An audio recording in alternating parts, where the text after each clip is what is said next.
Good afternoon, everyone, and welcome to this week's PMI Friday webinar. You can now hear me because my microphone's no longer on my head, which is a great start to the day.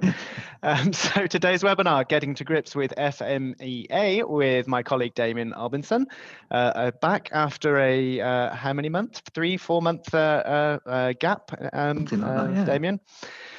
So plenty to share with us today. My name, for those who don't know me, is Rich Seddon, and I'll be facilitating the session today.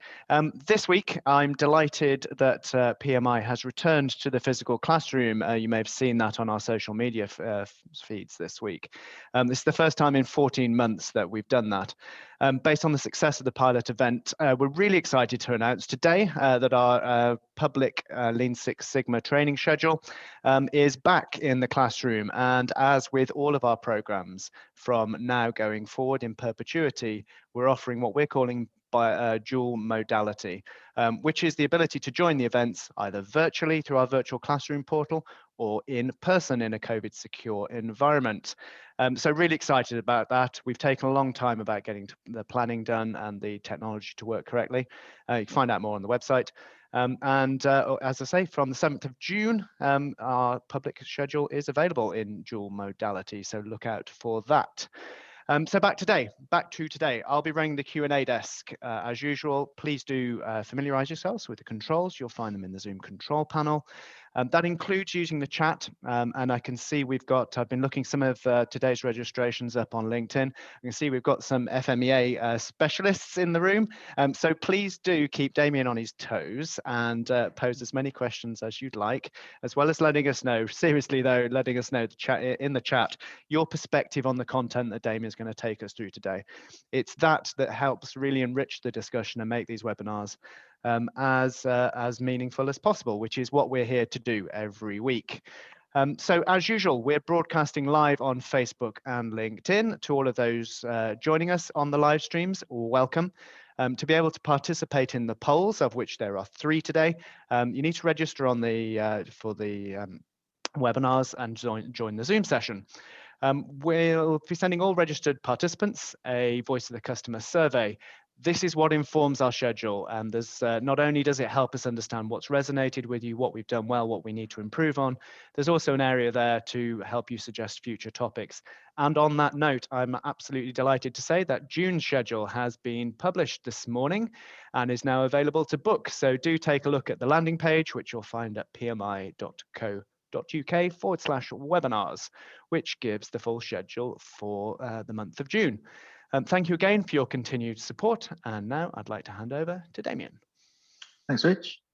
Okay, so welcome everyone that's joined us for today's webinar talking about FMEA. So my name's Damion Albinson, Senior Consultant with PMI. I've been with the business 9 years this year, and I've had a long, extensive career, mainly in business improvement, so 20 odd years now, crikey. And just happened to notice earlier on that I seem to have a lot less grey hair in this picture than I have right now. So I'm not too sure how that's something to do with the amount of hair, though, isn't it, rather than its colour? It could well be. It could well be.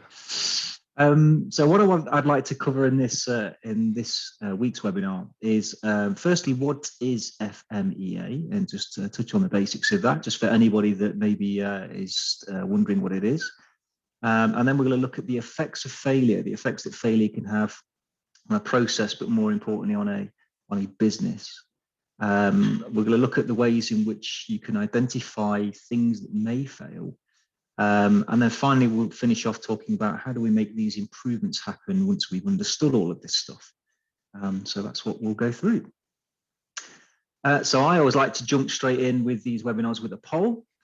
And so the first poll that I'm sure Richie's going to set up for me while I'm talking is, what's your current FME practice within your organizations? We're looking for you to select just one of these answers. So is it something that you've never used, or maybe you haven't used it yet, perhaps? Something that you use occasionally, something that's used regularly, or maybe you're just not sure. So okay, fantastic. So I can see that's on screen now because I can see you're responding. Thank you very much. We always tend to get a good response on these first polls of the day, get straight out the block. And I can see those are coming in. So just give you a few moments to respond to that. We do these positioning polls to enable our presenters to get a sense of where you are as an audience. So this really helps us and will help Damion to kind of inform his decisions as to what he emphasizes within the presentation. So we do appreciate your responses. Okay, just give that 5 more seconds and I'll close that out. Okay, thank you very much. So let's have a look what we've got then. So 29% never use it. So that's interesting, and I wonder whether I added to that by saying maybe you don't use it, but you haven't used it yet, perhaps. So that's fine. And also 29%, I'm not sure. Okay, which is fair enough. So that leaves us, what's that combined? That's 42%. So nearly half of you either using it occasionally, which was at 34%, or 8% who use it regularly. So I'm guessing we've probably got some engineers in this call, no doubt, that represents that 8%. Yeah, okay, that's probably what I might have expected on this, and so I think it's going to be useful for me to talk about then what FMEA is, tongue twister, for those that certainly don't use it or maybe aren't sure about it. Okay, cheers, Damion. Really Thanks everyone for responding. Yeah, thank you very much. Okay, there we go. Okay, so what is FMEA? So the letters stand for, it's an acronym, and it stands for Failure Mode and Effect Analysis. And its purpose is it's a really useful technique for identifying and prioritizing risk so that they can be managed. So at the heart of FMEA, that's essentially what it's there to do. So a little bit of a history. I did my research. I believe that it started way back in 1940s, the US military using it or developed it as a technique for improving the reliability of munitions for their missions. And it was so successful that by 1949, they developed the first FMEA standard, I can't say that word, MILP 1629. It was soon picked up by other industries, so probably the main one being NASA, and they used it to a great success for the first Apollo mission, which was launched in 1961. And that then spread out to lots of their subsequent missions and is still used to this day. And then in the 1970s, Ford led the way in adopting the FMEA technique under scrutiny of lots of safety and public relation issues that they had at the time. And so they used FMEA to great effect. And then that spread out to lots and lots of other manufacturers, both in the US, Europe, and further afield. The MIL standard was revised in 1980 to revision A. And then in 1993, the AIAG, which is the Automotive International Action Group, developed another standard for the automotive industry. Probably because at the time, all these different companies had taken on the use of FMEA, but started to kind of develop their own variations on a theme, slight different nuances, and they wanted to bring all that back together and harmonize that for their industry. And then really since the sort of 70s, 80s, the use of FMEA began to just spread out across lots and lots of other different industries. So nuclear, aviation, who I believe have also developed their own standards, utilities, service, healthcare. It really is now a ubiquitous tool recognized because of its success and reliability of managing risk. And then the last thing I want to point out on this timeline is that really recently, 2019, the AIAG and VDA, which I believe is the European German conglomerate, they did a 3-year harmonization project to again improve the use of the FMEA tool. And I'm going to come back and talk a little bit later on about what some of the main changes were to that standard. So what is a failure mode, you might ask? The definition from the official standards say it's the way in which a product or process could fail to meet design intent or process requirements. So at the heart of FMEA is, again, the customer, thinking about what things could affect the customer's experience of either a product or a service. So how does it work? Now, this is a simplified description of how it works because there are lots of variations on it, but essentially all FMEAs work in this way. They begin with an assessment of what could go wrong. Okay, and we'll talk later on about how that can be established. Once we've established what could go wrong, there's then an assessment of how bad would it be if that, whatever it was, were to go wrong. And this is known as severity, the level of impact of failure, again, on the customer. The next criteria is then how likely is this failure to happen, given the controls that we already have in place or maybe don't have in place. So how likely is referred to as likelihood or occurrence, or sometimes people call it probability. So how often the cause of failure may happen. And then the last criteria is how easy would it be for us to detect this failure, again, with the existing controls. And the normal way that this is done is that these three criteria are scored on a ranking scale, and we'll have a look at that on the next slide. And then they're often multiplied together to give a total ranking of something called a RPN number, a risk priority number. And the idea being is that you can then sort the risk priority numbers from high to low, and that gives you a sense then of prioritization. You know, which risks should we be looking at downgrading as a priority over others? There are, however, some pitfalls with that, which we'll talk about later on. So here's an example of the scoring criteria or the ranking criteria for those three parameters: severity, occurrence, and detection. It's a little bit small. So what I've done here is zoomed in on just part of the table so you can take a closer look. So we're going to have a look at these bottom three sections. There you go. So if we take the score of 10, which would be the highest ranking you could give to any of these three, you can see there that severity, a ranking of 10 means the failure causes your own process or the customer's process to stop completely, probably without warning. So hence why it's the most severe of the critical severity ratings. In terms of occurrence, it's saying there that a ranking of 10 means it's something that could be happening every shift or maybe even more frequently than that. It's referring to a CPK that could be less than 0.33. For those of you that are familiar with capability analysis, I'm sure we've talked about that before in one of our webinars.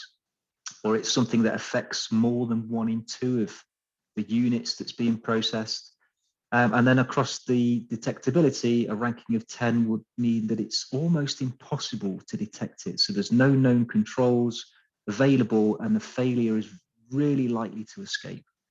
And then as we come up through those rankings, of course, those severities and likelihoods and so on begin to decrease. Now, I do say that this is only an example of an evaluation criteria because these do change depending on which industry you're in. So you might find that there are different standards or different versions of this. Some organizations even use a scale of only 1 to 5 to make it, easier. So this really is just an example and not to be taken as read. So this is a typical layout of what an FMEA template might look like, and they often all kind of follow this theme. So you can see there's lots and lots of columns on there and complexity, but the main elements of the FMEA are these. First, the functions, requirements, and deliverables of the product or service being analysed are listed. So you begin from a point of view of, what is the purpose of this thing that we have? What's it supposed to do when it's in service, or what aspect of this software, what's it supposed to do for the customer? You can then begin to identify the failure modes that occur when these functional requirements aren't met, and then the effects or consequences that these would have, again, from the customer's perspective. Once we have those, we can talk about potential causes of these failure modes, and then the actions and controls that we have in place to address these failure modes at present. And then we can assess later on what actions could we therefore introduce that would prevent the recurrence of these failure modes. So there's kind of an assessment element of FMEA, but also then what are we going to do about it? Yeah, and with this, all of that is recorded. So another poll, and this one is based on the things I've described so far in terms of what FMEA is and how it works. We want you to think about which one of these might be the most, at what point in time do you believe an FMEA should be conducted out of these 5 options? So the first one, should it be done after completing a detailed design of a product, process, or software? Or would it be better to do it after the concept of the design or process is complete, but before detailed designs are commenced? Or should it be done after your first experience of using the product, process, or software, or any time during the life cycle of the product, process, or software? Or maybe again, you're not sure. So again, we're looking for you to select one of these. And I'll get that on screen now, recognizing there's a lot of words in there, so we'll give you a few moments just to absorb the difference. It's not a trick question, this. So I've just put that on screen now. So just why people are responding to that, without wanting to distract everyone too much, Damion, what's your thinking behind this poll? What are you hoping to get from it? I think we're just interested in people's perception of where FMEA can be used, because I'm well aware, and I've certainly come across people in the past that have all kinds of different views on this. So I just thought it'd be interesting to do a poll with a bigger sample size and see if see where people are at. Okay, great. Well, I can see people are already starting to get responses in. Recognizing there is quite a lot of detail, I'll leave this one open for a few more seconds than normal, just so you can make your choices.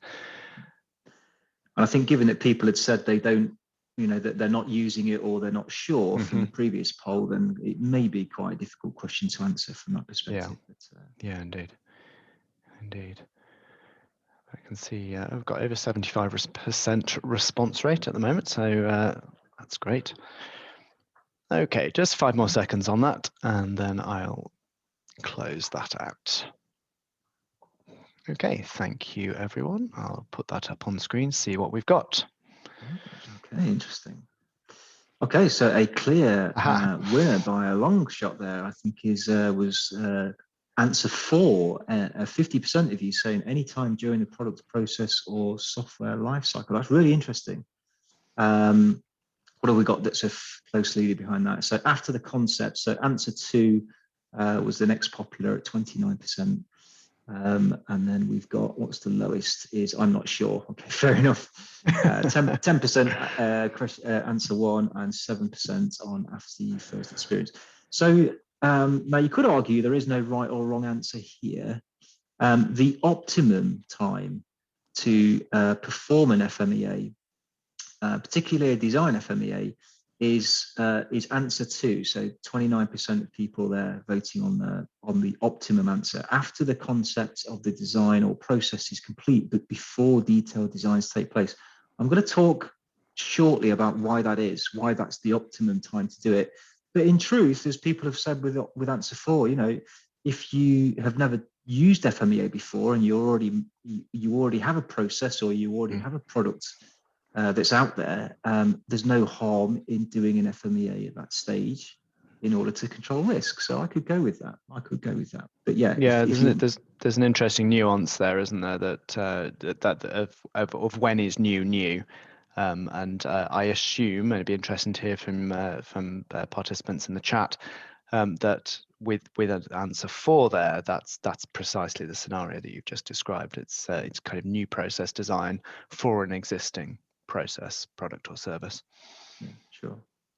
Okay, fantastic. Thank you very much, everyone, for your votes there. Thanks, everyone. Big questions on a Friday afternoon. Thank you for responding. All right, so different types of FMEA. So in the main, there are 2. There's something called a DFMEA, and this stands for Design FMEA. And then we have something called PFMEA, which is Process FMEA. So within the design FMEA, and there's quite a lot of complexity to these, so there are different types of design FMEA. You have system, subsystem, or down to component level. And the purpose of a design FMEA is to mitigate risks within the design phase of new products or services.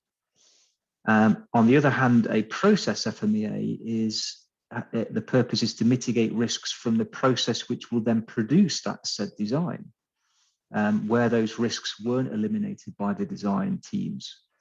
Now, I did a bit of research leading up to this webinar and sort of used Google just to see what was out there. And I came across all of these other so-called other FMEAs. So service FMEAs, software, manufacturing FMEAs, machine FMEAs. It's my belief, now it'd be great to hear from people in the chat window, particularly those with experience of this tool, that my belief is that the main ones really are design and process. And even they share that they're share the same common ancestor. The actual techniques within the FMEA itself are generally the same. There are just some nuances in the design ones that make them slightly different from process. But maybe I'm wrong. Maybe there's something quite different about these other types. So I'd be really fascinated to. If anyone has any feedback on those, then do put them in the chat window, and I'm sure that Rich will be letting me know if there's something. Well, be careful what you wish for. You just might get it. Turns out. So you've got two responses and two polar opposite views here. Agree, it's entirely irrelevant what the title is, and absolutely, we use different ones depending on the setting within our own organisation. Right. Okay.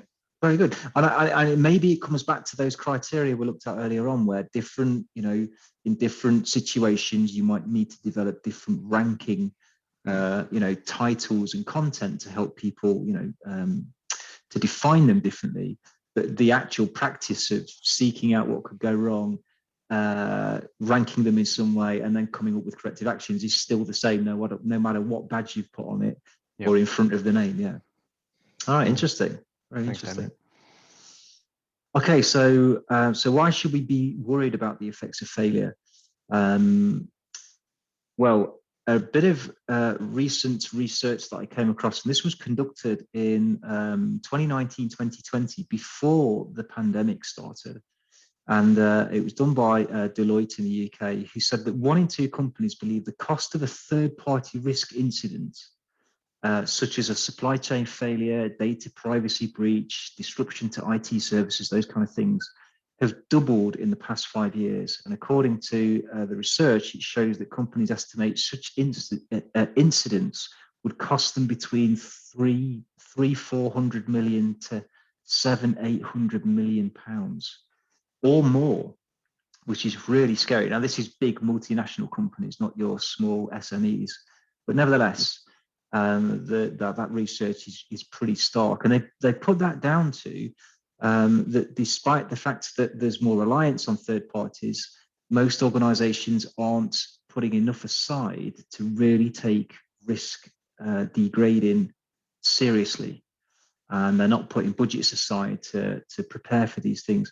So hence why those numbers are so eye-wateringly large. So it makes perfect sense that FMEA certainly has a place in any organisation to mitigate against these kind of these values.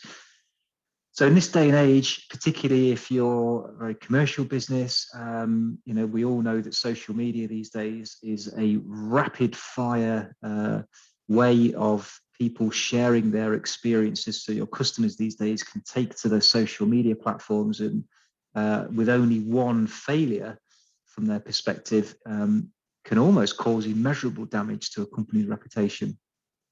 In the olden days, that would have been word of mouth. Failures, however, with products or services could perhaps be so serious that they land your organization into legal difficulties or challenges, or even things like effects on share price. Or it could be, as the bottom left picture denotes, a catastrophic failure of something in use. I think this was actually a picture of one of the recent SpaceX attempted landings of their prototypes. So lots and lots of different reasons why failure, particularly in the hands of the customer, is the worst case scenario. And that's the thinking that really sat behind FMEA for the last 80 years since it was conceived. So you may have seen this model before. If you've been on some of our other webinars with us, you might have seen this before. And this is called the cost of change model. So it's got the number of changes in the vertical axis and time in the horizontal. So what they call a good change curve would look something like this.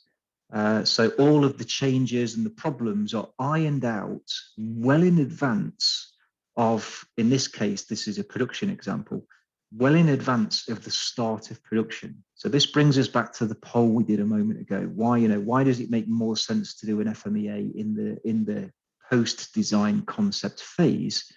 The simple answer is because it's cheaper. It's a lot easier to change a design or a drawing than it is to have to re-engineer an entire tool or die or something very expensive like that. And as we get closer and closer to production, the red there is obviously a poor change curve, suggesting that there's still a high number of changes happening after production has started. And the effects of that is that costs exponentially increase as we go closer or past that kind of point of no return. And then if you want to think about this in the context of different industries, what if that line was a spacecraft being launched into space, or a nuclear power plant starting up for the first time, or your brand new app that you've just released suddenly going on the App Store and being downloaded by 100,000 people. Changing it after that point suddenly becomes very, very expensive in lots of different ways. So again, the resolution of risks wants to be ideally in the design phases, but equally in the actual execution of the process, hence why we have the PFMEA method as well. So the main message really from this slide is FMEA is very much a before event action, but as we saw in the polls, if you've never used it, but you'd like to, and you'd like to apply it to an existing product, it might not be as effective, but that doesn't mean you can't do it. So don't let that be something that thinks it's not possible. Okay, so then how do we identify what could fail? Well, the main approach in FMEA, in both design and process, is that they should always be conducted by a cross-functional team. The idea behind that is people have experience. They have knowledge and experience, and many eyes can often give different perspectives about the typical things that might fail.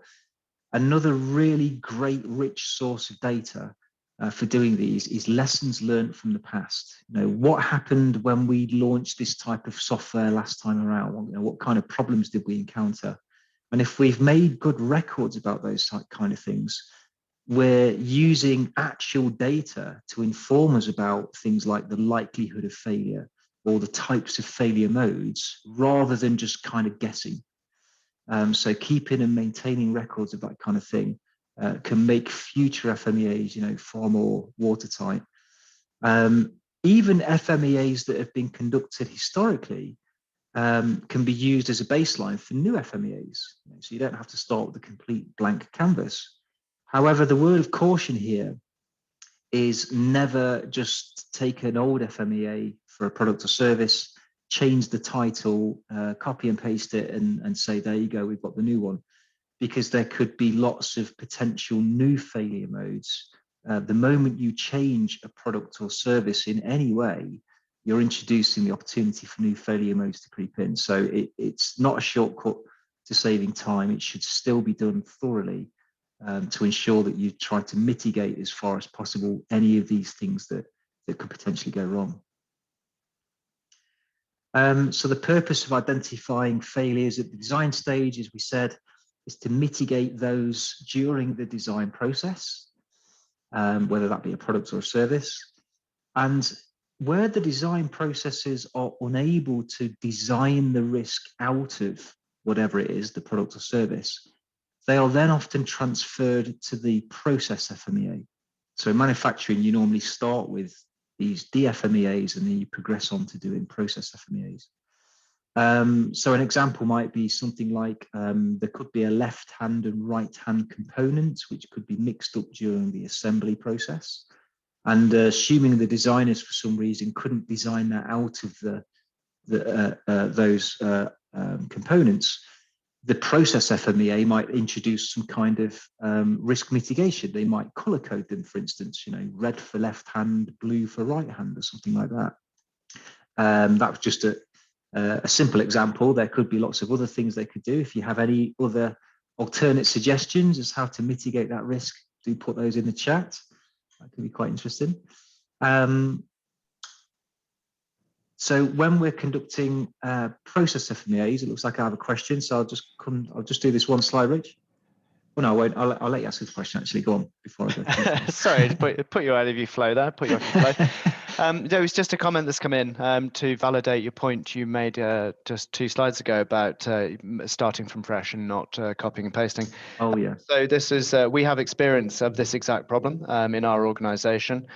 We inadvertently took one FMEA template from a department that was already using them, transposed it into another, and failed to notice that it had been edited from the master copy, and a critical risk assessment stage had actually been deleted, which meant we ran our FMEAs in the new department and missed several critical risk factors. Ouch. Right. Indeed. Hopefully that was noticed before those risks ever happened. So yeah, hopefully that was the comment doesn't say that, so do let us know. Yeah, hopefully that ended well. But yeah, there you go. That's hence the cautionary note for myself about not doing that. So process FMEAs. You've heard us say this a number of times on numerous different webinars for different subjects. Visit the Gemba, go to the real place, walk the process from start to finish several times if necessary, as a team, because walking the process, seeing it, engaging with people, you're far more likely to have a more thorough understanding of the sorts of things that could go wrong, either from observation or just from talking to people about what's happened in the past. And process maps. As you know, we love process maps in PMI, serve as a really fantastic structure for ensuring that we've very methodically gone through and looked at every single step. It's very easy to go into like a brainstorm session and say, what could go wrong with an entire end-to-end process? And people just randomly throw out the obvious. That could cause you to miss something that's maybe lower down, hidden in the details. So we recommend the more thorough you are, the more likely you are to find all of those potential failure modes. And then hopefully you can do something about them proactively. So the last element I want to go into is about making improvements. So we have another poll. So just to set this one up before I ask the questions. So here's a sort of a snippet of a failure mode effect analysis assessment. So we have 3 failure modes. We have A, B, and C. And we've scored them. So they have different levels of severity and likelihood and detection. We've got the descriptors there as well as the scores. Now we have a slight issue because when we look at the risk priority number, all of these, when they're multiplied together, give us the same risk priority number of 360. So if you were part of the FMEA team that was performing this assessment, which of these A, B, or C failure modes would you maybe want to tackle as a priority?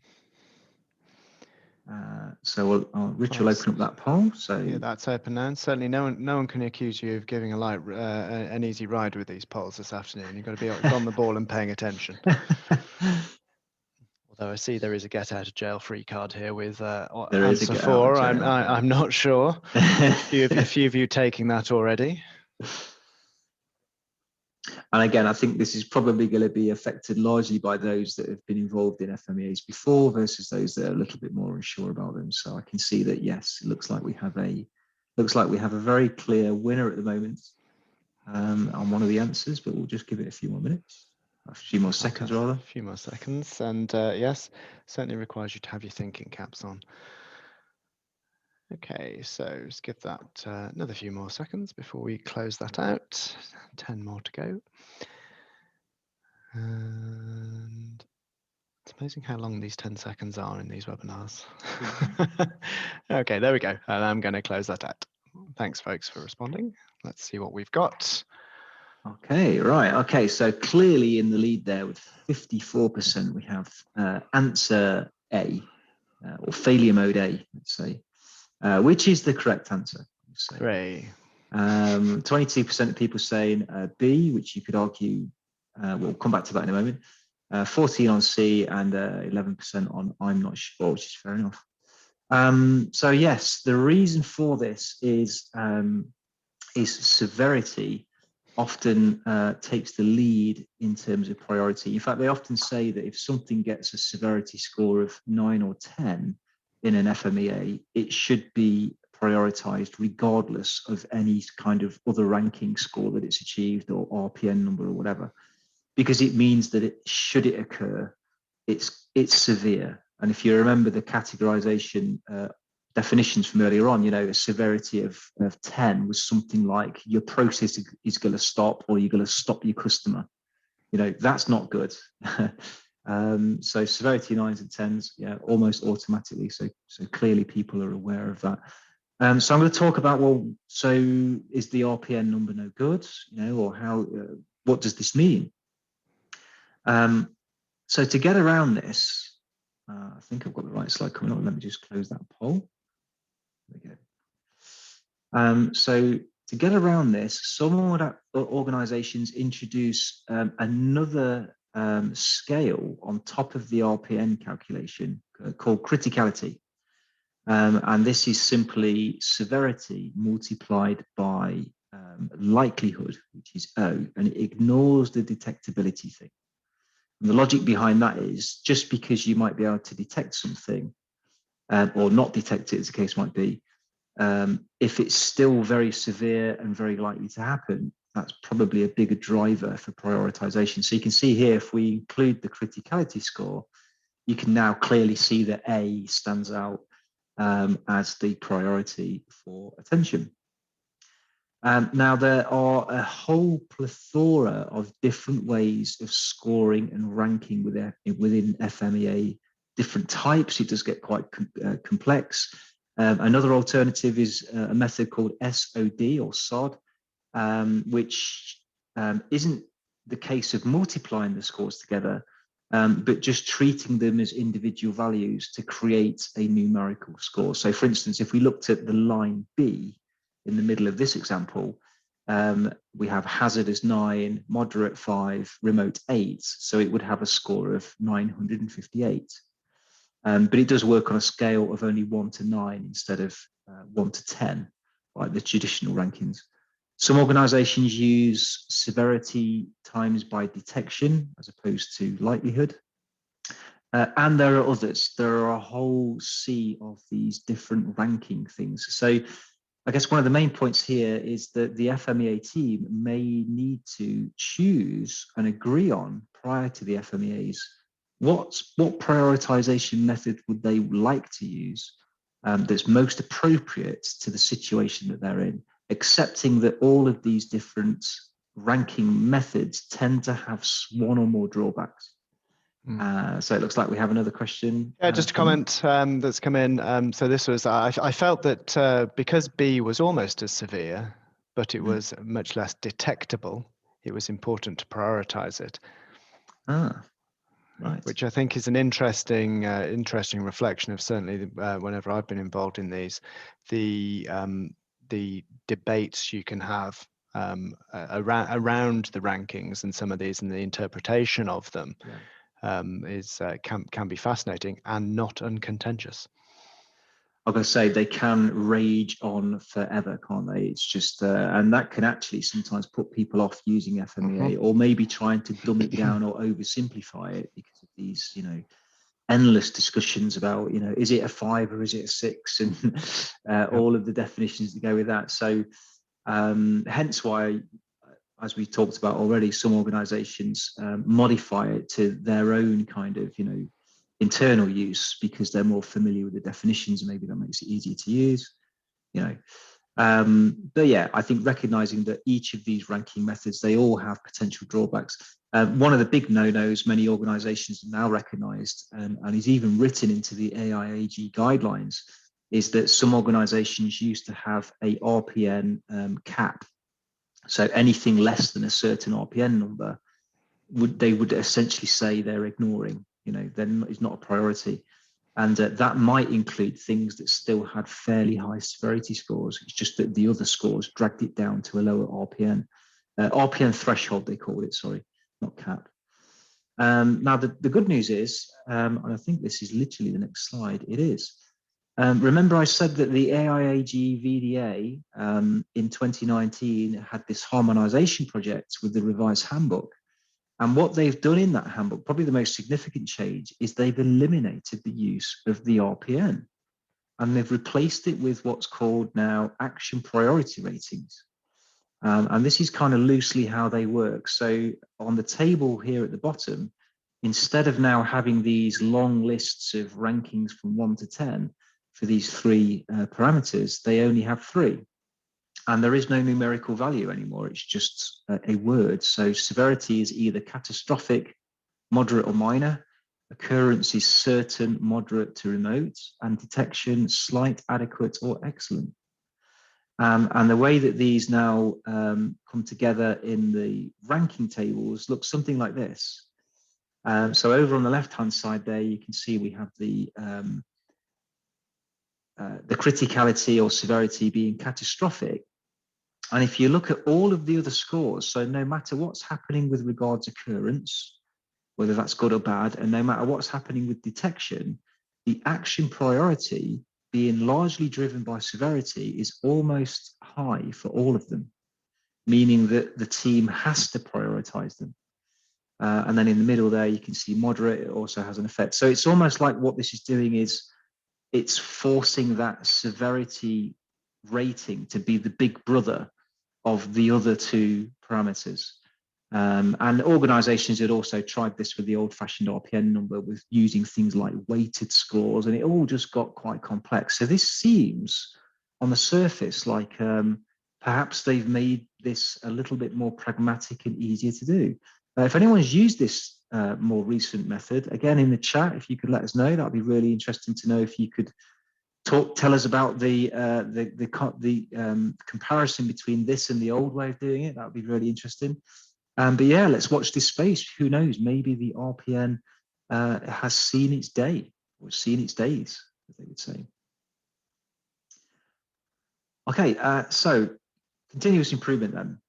So irrespective of any prioritization method, remember this: once a failure mode has been identified and determined, something that you've recognized is a risk that could hurt you or your customer, irrespective of its rankings or whatever, it should be reduced and worked on and managed. So that's the key driver. Clearly, the reason for ranking is if you have lots and lots of failure modes, then you have to, from a pragmatic sense, you have to start somewhere. But nevertheless, ultimately in time, they should all be worked on. And things like lessons learned, the daily resolution of issues or problems using problem-solving techniques, some of the things we've talked about on other webinars, using your improvement toolkit, using things like capability analysis, statistical process control, error proofing, all of these things that we talk about as being components of good process management, operational excellence, they all feed back into an FMEA that may have been performed.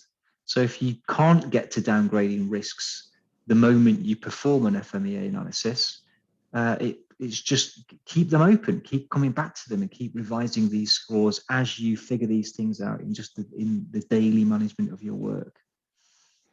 Yes, Rich? Another comment on the desk. In my experience, all too often we treat FMEA as a one-off exercise and fail to make the connection with continuous improvement. This applies to our quality audit processes as well. They're seen as a tick box exercise, and we rarely take the value from it to make the continuous improvements we require. Sure. So you've seen that before? I've seen that many times, yeah, and I've also had many I wouldn't call them toe-to-toe arguments, but I've started that description now, so I guess I'll have to. But yeah, many people, you see that there's lots of policies or even like ISO standards and so on that says you must have done an FMEA, and so people do see it as, oh, let's get it out of the way and do one, rather than it's an actual. In fact, I think I make the point coming up. They should be treated as a live document, so it's not just a one-off, but it's something that's live and constantly worked on, continuously improved. Yeah. So I do see that, sadly, all too often. So here's some of the tools organized by their level of risk control. So obviously, the higher up this arrow we are, the more effective these controls could be. So verbal instructions, training people, having buzzers or alarms and those kind of things. They're lower down in terms of their effectiveness of control, whereas statistical process control, procedures, SOPs, and things like that are kind of intermediary. But one of the most effective levels of risk control that really are useful to look for when you're trying to downgrade risks in FMEA is the Poka-yoke, the mistake proofing or error proofing, as you may know. And I'm pretty sure we've talked about the pyramid of that in one of our recent webinars, but I can't recall which one. But there are different levels to even the error proofing. But the most effective one is referred to as physical prevention. So you make it physically impossible to make the mistake. And here's a very simple but clever picture of that, which is, of course, the good old USB connection. You can't put that in the wrong way around. They've designed it such that those terminals in there cannot be made incorrectly to the motherboard by simple yet very effective design. And isn't it always the case that every time you plug one of those in, it's the wrong way up, isn't it? Is that just me? Put that in the chat as well. Maybe it's just me. So that's error proofing. So the improvement side of FMEA, as we've been talking about, the FME templates really ought to always include a record of how risks are to be downgraded. And you can see that in this section here that I've highlighted in green. So what we can describe there is, as a consequence of the corrective or preventative actions that we have come up with, we can rescore the things like the RPN number as a way of determining, what have we affected. And it's usually the case that you would be looking to affect either the occurrence or detectability, especially in a process FMEA. The only way to really ever change severity is often in the design itself. So if you're doing a design FMEA, that's for grabs, but if you're doing a process FMEA, the severity of a failure mode is often fixed. So the only thing you can really do about it is reduce the occurrence, the likelihood, or improve our ability to detect that said failure mode. And here you go, the point we were just talking about. FMEAs should be regarded as a live document which are continually reviewed and updated, not a one-off activity. So there you go. Okay, so to summarize then the key points from today, we have these. So the first point I think we made was FMEA is ideally a before event activity rather than a post event. And a well-developed FMEA is of little value to anyone really if it doesn't have preventative and corrective actions as a consequence of finding the risks. It should always be conducted by a cross-functional team to maximize the people's experiences and exposures and ideas of things that might fail. And using rankings, particularly something like the risk priority number alone, shouldn't be the only method you use to prioritize these things for action. So consider others. And there you go, the point we just landed on again at the end. FMEA should be live and continually improved and updated over time, not just a one-off tick box activity. So there you are. Thanks, Damion. Okay. Thank you very much for that.